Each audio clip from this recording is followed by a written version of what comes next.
Assalamualaikum warahmatullahi wabarakatuh. Kembali lagi bertemu di pelajaran seni budaya kelas 7.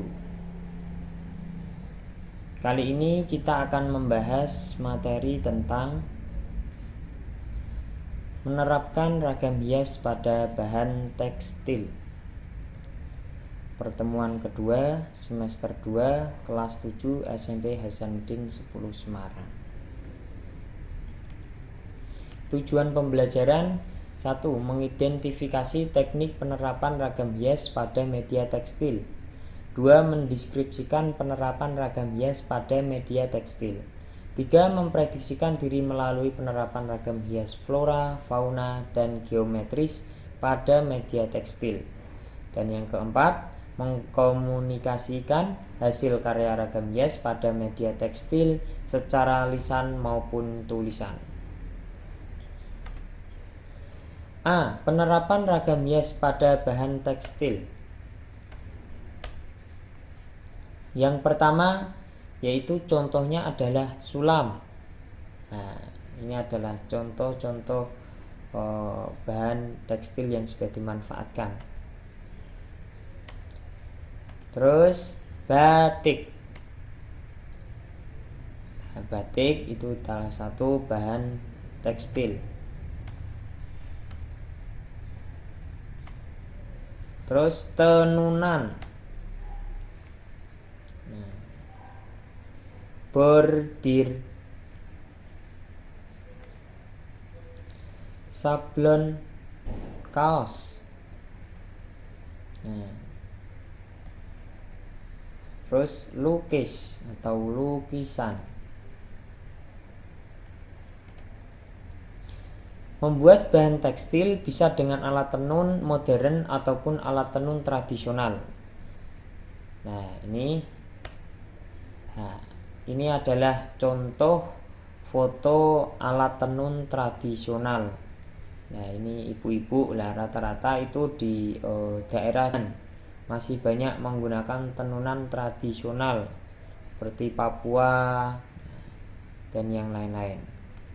Terus alat tenun modern. Nah, jadi alat tenun modern seperti ini semua menggunakan mesin tanpa ada sentuhan manusia kecuali on dan off. Terus B. Jenis dan sifat bahan tekstil. Jenis tekstil dapat diketahui dari perbedaan jenis benang dan permukaan teksturnya. Benang ada yang dibuat dari bahan alam dan ada juga yang dibuat dari bahan buatan. Contoh kain dari bahan alam: tanaman kapas yang biasanya dibuat kain katun. Serat kapas dari tanaman kapas dapat dipintal menjadi benang dan selanjutnya dapat ditenun menjadi kain katun. Terus kepompong ulat sutra yang biasa dibuat menjadi kain sutra. Kepompong inilah yang dibuat menjadi benang dan benang ini nantinya dipintal menjadi kain sutra. Terus domba yang biasa dibuat menjadi kain wol. Wol sebagian besar berasal dari domba, tetapi juga dapat diperoleh dari alpa. Nah, binatang alpa, kalau nggak tahu nanti bisa browsing sendiri. Unta dan kambing. Nah, kalau kambing itu bulunya lebih sedikit ketimbang domba. Terus jenis bahan tekstil memiliki sifat yang berbeda-beda. Sifat kain katun: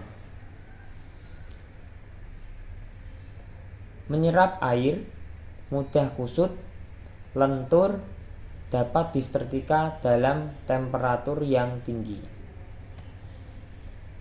Sifat kain wol: sangat lentur, tidak mudah kusut, dan tahan panas. Sifat kain sutra: licin, kuat, berkilap, lentur, menyerap air. Nah, di sini makanya kok diwajibkan untuk seseorang yang berhaji bukan memakai kain sutra, bukannya tanpa maksud, tapi kain sutra itu manfaatnya sangat luar biasa sekali. Selain menyerap air, dia juga saat dipakai itu terasa hangat saat dingin. Nah, terus dingin saat panas, sejuk dipakai. Selanjutnya bahan polister dan nilon. Nah, nanti bisa browsing sendiri polister dan nilon. Sifatnya tidak tahan panas, tidak mudah kusut, tidak perlu disetrika, cepat kering. Nah, selanjutnya C, jenis dan bahan pewarna tekstil. Bahan pewarna ada yang dari alam dan ada yang dari pewarna buatan. Pewarna alam atau pewarna alami dihasilkan dari ekstrak akar-akaran, daun, buah, kulit kayu, dan kayu. Jadi semua berbahan alami. Terus pewarna alami memiliki sifat mudah luntur dan tidak kuat terhadap sinar matahari. Itu adalah sifat dari pewarna alami atau karakter. Sedangkan pewarna buatan memiliki sifat tidak mudah luntur dan tahan terhadap sinar matahari. Nah, di sini ada kelebihan dan ada kekurangan masing-masing antara pewarna alami dan pewarna buatan. D, teknik menggambar ragam hias pada bahan tekstil. Salah satu penerapan ragam hias pada bahan tekstil adalah dengan cara menggambar langsung.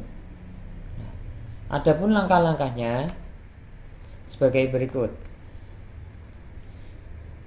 Yang pertama, buat rancangan gambar ragam hias. Nah, seperti yang ada di gambar ini, bebas. Kalau ini bermotifkan flora, karena memang motifnya seperti bunga. Jikalau kalian ingin mengganti atau lebih senang ke fauna atau seperti halnya ikan, seperti gajah dan yang lain-lain, bisa. Terus selanjutnya siapkan kaos warna putih. Nah, putihnya putih polos, jangan putih yang sudah ada sablonnya, nanti nggak kelihatan. Terus selanjutnya berilah alas dari bahan karton atau triplek di dalamnya agar pengecatan tidak tembus ke belakang. Nah, soalnya jikalau tidak dikasih itu nanti belakangnya juga ikut tersablon.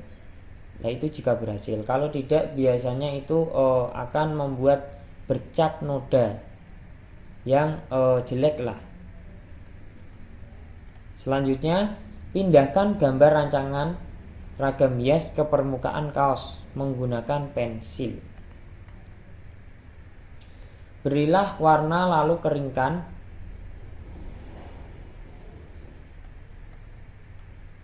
Setelah kering, setrika kaos dengan menggunakan kain sebagai penutup pada gambar atau kaosnya dibalik, sehingga setrika tidak langsung kena ke hasil desain tadi. Soalnya jikalau setrika kena ke hasil desain tadi, maka desainnya tadi akan menempel ke setrika tersebut. Soalnya akan mencair. Contoh kaos yang sudah diwarnai. Nah, ini adalah salah satunya. Mungkin kalian sudah punya kaos sablon yang sudah sudah ada gambarnya. Terus selanjutnya contoh cat yang bisa dipergunakan untuk kaos adalah cat tekstil. Nah, diingat-ingat, atau cat sablon. Nah, ini adalah dua cat yang diperbolehkan. Jadi jangan menggunakan cat minyak. maupun cat kayu itu tidak cocok untuk penyablonan. Selanjutnya, proses pembuatan kain perlu diperhatikan. Pemisahan serat kapas dari polong dan biji di mesin gining. Serat kapas kemudian dikeringkan dan diangkut ke pabrik tekstil. Nah, ini adalah mesin gining. Pemisahan antara polong dan biji. Selanjutnya proses spinning. Pemintalan benang. Selanjutnya kapas akan masuk ke mesin carding untuk melewati proses pembersihan. Nah, jadi ini adalah proses pembersihan dan penggilingan. Selanjutnya penenunan, yaitu mengubah benang menjadi anyaman kain. Kalau yang di sini ini termasuk ke dalam anyaman yang modern ya. Ini biasanya di pabrik-pabrik besar, pabrik-pabrik tekstil seperti itu, atau garment, glory. Selanjutnya treatment atau perawatan bisa berupa penggosokan kain untuk dibersihkan atau pemutihan dan penambahan warna. Jadi simple, tidak susah-susah banget. Kalau ingin tahu lebih detail caranya, kalian bisa searching di Google. Treatment atau perawatan pada kain itu seperti apa dan cara yang lebih efektif itu bagaimana. Terus finishing atau penyelesaian, yaitu penambahan bahan kimia supaya kain lebih berkualitas. Nah, jadi ini sudah menjadi kain ya. Jadi tenunannya dikasih bahan kimia biar lebih berkualitas. Setelah kalian menyimak video tadi, kerjakan tugas berikut ini.